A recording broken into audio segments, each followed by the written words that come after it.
Hawker নিয়ে কড়া মুখ্যমন্ত্রী। তবে বিভিন্ন বৈঠক শেষে বুঝিয়ে দিলেন তিনি শুধুমাত্র প্রশাসনিক প্রধান নয়, রাজ্যবাসীর অভিভাবকও বটে। ইতিমধ্যেই রাজ্যের বিভিন্ন প্রান্তে হকার উচ্ছেদ হয়েছে, রুজিরুটি হারিয়েছেন বহু মানুষ। তাদের পাশে দাঁড়িয়ে বৃহস্পতিবার মমতা বন্দ্যোপাধ্যায়ের ঘোষণা, আপাতত 1 মাস বন্ধ উচ্ছেদ অভিযান। তবে যাদের ইতিমধ্যে সরিয়ে দেওয়া হয়েছে তাদের ঠিকানা নিয়ে সার্ভে করবে পুলিশ। তারা যদি রাজ্যের লোক হয়, যদি সত্যিই গরিব লোক হয়, তবে তাদের অন্য জায়গায় সরিয়ে দেওয়ার ব্যবস্থাও করা হবে। পাশাপাশি বেআইনি পার্কিং ইস্যুতে সরব মুখ্যমন্ত্রী মমতা বন্দ্যোপাধ্যায়। রাজ্যের বিভিন্ন প্রান্তে যেসব বেআইনি পার্কিং লট রয়েছে সেগুলি অবিলম্বে ভেঙে ফেলার নির্দেশ তার। মমতা বলেন, ফুটপাথের ওপর কেউ কেউ পার্কিং করছেন, কারো জমিদারি নয়, বেআইনি পার্কিং ভেঙে যাবে। কলকাতা, রাজারহাট, হাওড়া, আসানসোল, দুর্গাপুরে যেখানে পার্কিং হচ্ছে সেখানে আদৌ পার্কিংয়ের উপযুক্ত জায়গা রয়েছে কিনা তা দেখতে হবে। যদি পার্কিং করা সম্ভব হয় তবে টেন্ডার হবে, সেন্ট্রাল টেন্ডার হবে। মেয়র নিজে কাজ খতিয়ে দেখবেন। মুখ্যমন্ত্রীর এহেন উদ্যোগকে সাধুবাদ জানালেন বরানগর পুরসভার 9 নম্বর ওয়ার্ডের পুরপিতা তথা পুর পরিষদ সদস্য রামকৃষ্ণ পাল। তিনি নিজেও শ্রমিক নেতা, উত্তর 24 পরগনা জেলা আইএনটিটিউসি সামলেছেন দক্ষতার সঙ্গে।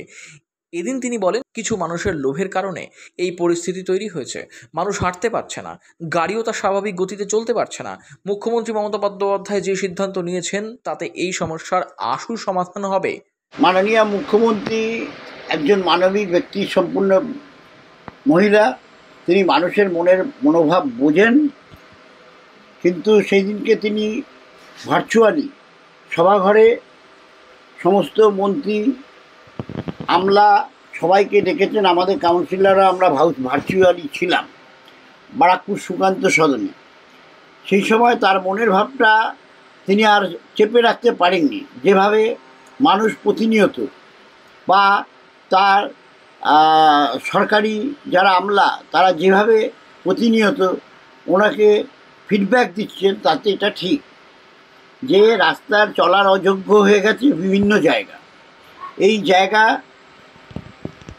অযোগ্য হওয়ার কারণে মানুষের চলাচল করার খুব অসুবিধা হয়ে যাচ্ছে। যেমনি করে ধর্মতলা, যেমনি করে আমাদের কি বলে আপনার নাগের বাজার থেকে আরম্ভ করে আরও হাতিবাগান থেকে আরম্ভ করে অনেক অনেক অনেক জায়গা, বেহালা, উড়ালপুরের তলা, এরকম প্রচুর জায়গা মানুষের চলাচলের অযোগ্য হয়, যেটা উনি আর মুখে সহ্য করতে না পেরে তিনি বলেছেন। একথা ঠিক।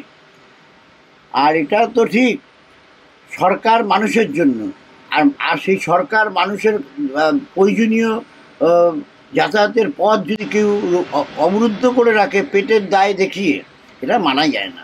কারণ অনেক হকার আছে যার 5টা 6টা করে ডালি আছে, তা নিশ্চয়ই একটা পরিবারের লোক 5টা ডালি করে রেখে রাস্তা অকুপাই করে রাখবে, এটা ঠিক না। আর আরেক দিক দিয়ে মমতা বন্দ্যোপাধ্যায় ঠিকই করেছেন, এই সমস্ত ব্যবসায়ীদের একদিন সুযোগ দিলেন, তোমরা নিজে 1 মাস সুযোগ দিলেন, তোমরা নিজেরা শুধরে নাও, শুধরে নিয়ে তোমরা রেজিস্ট্রেশন করো, হকার রেজিস্ট্রেশন করো। ওই পট করে এক ভাই এলো বিহার থেকে, এক ভাই এলো পশ্চিমবাংলার কোনো একটা জায়গা আসানসোল থেকে, এসে 1 মাস 2 মাস 3 মাস ব্যবসা করলো, সঙ্গে সঙ্গে আবার পরিবার আরও 4টেকে পরপর লাগিয়ে দিল। তাতে কি হচ্ছে? রাস্তা অকুপাই হয়ে যাচ্ছে, মানুষের চলার পথ রুদ্ধ হয়ে যাচ্ছে। মানুষ নির্দিষ্ট সময় বাসে করে, ট্রামে করে বা অটোতে করে নিজের গন্তব্যস্থলে পৌঁছচ্ছে না, আর পুলিশও হয়রানি হয়ে যাচ্ছে। আজকে মমতা বন্দ্যোপাধ্যায় এই সমস্ত হকারদের 1 মাস সময় দিলেন। তারা যদি নিজেরা শুধরে নিজেদের মধ্যে আলোচনা করে মানুষের রাস্তা চলাচলের পথ এবং সরকারি জায়গা অকুপাই না করে কী করে ব্যবসা করা যায়, যেমনি এভাবেও তো ব্যবসা হয়, 4 চাকার গাড়ি করে ডালা নিয়ে আসবে, আবার নির্দিষ্ট সময় ব্যবসা করে জায়গা ছেড়ে দেবে, তাহলেও তো মানুষের চলার পথ শুদ্ধ হয়।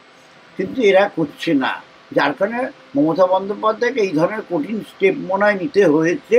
এবং তিনি পরবর্তীকালে উপলব্ধি করে 1 মাসের জন্য সময় দিলেন যে তোমরা ভাই নিজেরা শুধরে মানুষের চলার পথ রুদ্ধ করবে না, নিজেদের পেট ভরাবারও ব্যবস্থা করবে।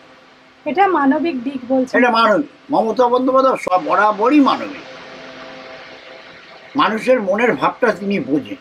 কোনো পশ্চিমবাংলার মুখ্যমন্ত্রী আমি তো 3 জনকে দেখেছি, তাদের মধ্যে কারোর মানবিক নেই। চেয়ার পেয়ে গেছে, ব্যাস বসে সরকার চালাচ্ছে আমলা দিয়ে। আপনিও শ্রমিক নেতা ছিলেন, সেই জায়গায় দাঁড়িয়ে অনেকেই এই মুহূর্তে খুব সমস্যায় পড়ে যাবেন, তাদের উদ্দেশ্যে কি বলতে চান? আমরা তো সরকারের কথা শুনে আজকেই তো রান্নাবে আমরা দুপুর 2-2-2:30 পর্যন্ত থেকে কিছু অকুপায়ার আনঅথরাইজ অকুপায়ার তাদের সরাবার ব্যবস্থা পুলিশ করেছে, আমরা তাদের সঙ্গ দিয়েছি। কিন্তু পরবর্তীকালে মমতা বন্দ্যোপাধ্যায়ের নির্দেশ আসার সঙ্গে সঙ্গে স্টপও হয়ে গেল। তাদের পাশে আপনারা সহযোগিতার হাত বাড়াবেন। আমরা সবসময় হকারের পক্ষে আছি, কিন্তু হকার যদি তার নিজের অধিকারটাকে মানুষের অধিকার কেড়ে নিয়ে নিজের অধিকারকে এগিয়ে নেয়, এটা তো হবে না। রাস্তা তো সরকারের, রাস্তা জনগণের। সেই রাস্তাকে বন্ধ করে দিয়ে ব্যবসা করবে, রাস্তা মানুষ চলতে পারবে না, তাহলে যেমনি যিনি হকার তারও যেমনি ক্ষতি হবে, যে আবার ক্রেতা সেও নির্দিষ্ট সময় তার কাছে যদি কোনো কিছু কিনতে যায় সেও পৌঁছতে পারবে না। দেখা যাবে সময় শেষ, সেও চলে গেল, আর সেই জায়গা থেকেই সে ক্রেতা হিসাবে কিনতে এলো, কিন্তু তাকে আর পেল না। এই ধরনের আনঅথরাইজ হকার থাকার কারণে গাড়ির চলাচলের পথরুদ্ধ হয়ে যায়, যার কারণে মাঝে মধ্যে অ্যাক্সিডেন্ট হয়, যেটা অভিপ্রেত নয়, যেটা অভিপ্রেত নয়। আজকে কিন্তু সেই জিনিসটা হচ্ছে।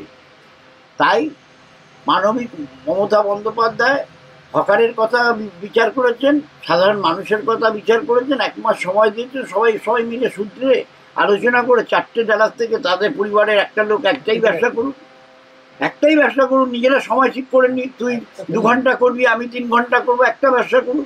তাতে কি হয়, সবাই সুযোগ পাবে এবং সঙ্গে সঙ্গে মানুষের চলার পথ যে রুদ্ধ হয়ে গেছে সেটা আবার খুলে যাবে। আমাদের বড়নগর পৌরসভায় অভিযোগ, জনগণের অভিযোগ আছে, জনগণের অভিযোগ সবসময় থাকবে। কোথাও জল, কোথাও না নর্দমা পরিষ্কার নয়, এই জিনিস তো আছেই। আমরা কাউন্সিলররা সকালবেলা বেরিয়ে এগুলোকে, মানুষের যে অভিযোগগুলোকে খণ্ডাবার চেষ্টা করি সংশ্লিষ্ট লেবারদের সঙ্গে নিয়ে, কিন্তু মারাত্মক ধরনের অভিযোগ আমাদের বড়নগরের পৌরসভার কাউন্সিলরদের এমন কথা এখনো শুনিনি। যদি কেউ হয়ে থাকে, নিজের দায়িত্ব নিজে নেবে, সরকার যে সিদ্ধান্ত নিয়েছে সিদ্ধান্ত মোতাবেক প্রশাসন ব্যবস্থা করবে। এই তো আর দলের দায়িত্ব না, নিজের দায়িত্ব। Bureau report, channel 10।